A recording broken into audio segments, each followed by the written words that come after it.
বাংলাদেশের মধ্যে হিন্দুদের পূজা হয়, আমরা কখনো বাধা দেই নাই।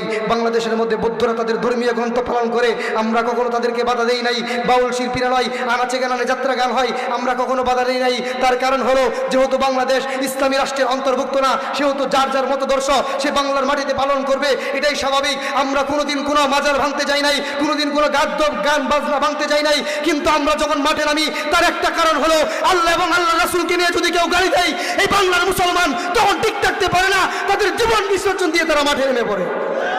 এই যুবকের মুখে দাড়ি না রাখতে পারে, নামাজ না পড়তে পারে, কিন্তু তার সামনে যদি তার আল্লাহ রাসূলকে নিয়ে কটূক্তি করে, খোদার কসম করে বলতে পারি সেই যুবক তার কল্যাণ আলোচনা করে ঘরে ফিরবে না।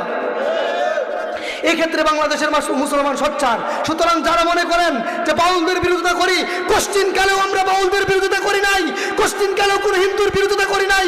যদি হিন্দুর বিরোধিতা করতাম আজকে 99% মুসলমানের রাষ্ট্রে কোনো হিন্দু নিশ্চিতভাবে থাকতে পারতো না। সুতরাং স্পষ্ট ঘোষণা, আল্লাহ এবং রাসূলের ক্ষেত্রে এক্ষেত্রে কোনো কটূক্তি করলে বাংলার মুসলমান এটা মানতে পারে না। আমার পিতাকে নিয়ে গালি দিবেন, মানতে পারি। আল্লাহ আল্লাহ রাসূলের ইজ্জত নিয়ে চিনিমিনি খেলবেন, এক সেকেন্ড মানতে পারি না। কথা বলেন ঠিক না বেঠিক? সুতরাং এক্ষেত্রে সাবধান হয়ে যান।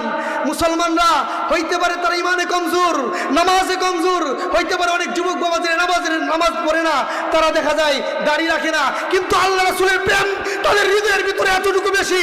খোদার কসম করে বলতে পারি বাংলাদেশের যুবকরা যেভাবে প্রতিবাদ করে সবার আগে মাঠে নামে যুবকরা। কথা বলেন ঠিক না বেঠিক? সুতরাং এটা বাংলাদেশে সম্ভব নাই, এটা বাংলাদেশে সম্ভব হবে না। তার কারণ হলো বাংলাদেশ যদিও 99% মুসলমানের রাষ্ট্র, তারা শান্তির প্রিয়। একে হিন্দু এবং মুসলমানরা একসাথে আমরা চলাফেরা করি, কোনোদিন হিন্দুদেরকে আমরা কুটা দিয়ে কথা বলি না। কিন্তু ভারতের মধ্যে তাকায় দেখলে বোঝা যায় ভারতের মুসলিমরা কত নির্যাতিত। কথা বলেন ঠিক না বেঠিক? সুতরাং এই বাংলাদেশের মধ্যে এ সমস্ত কাজ হবে, এগুলো আমরা মেনে নিতে পারবো না। তো যেটা বলতেছিলাম, কি জন্য এটা বললাম, সেটার কারণ হলো কিছু পণ্ডিত আল্লাহর ভুল ধরে। আল্লাহ এত সুন্দর করে হায়াত নামক জিন্দির দরজা দিয়ে ঢুকাইয়া তোমার পৃথিবীর পরিবেশটা এত সুন্দর করে সাজানোর পরে, আল্লাহ পাক রব্বুল আলামিন তোমার পৃথিবীতে পাঠানোর পরে এবার তুমি বলতে চাও যে আল্লাহ ভুল করছে না? এবার আল্লাহ যদি ভুল করতো দুনিয়াতে আসতে পারতি? ফেরেশতা যখন মায়ের গর্ভে থাকে আল্লাহকে জিজ্ঞেস করে ফেরেশতারা, বাচ্চা যখন মায়ের পেটে থাকে এবার ফেরেশতাদেরকে আল্লাহ জিজ্ঞেস করে, আল্লাহ এই বাচ্চার যে আকৃতি দিব, আকৃতিটা কেমন দিব? চোখ কি দুইটা দিব নাকি একটা দিব? পৃথিবীতে কি দুই চোখওয়ালা মানুষ নাকি এক চোখওয়ালা মানুষ?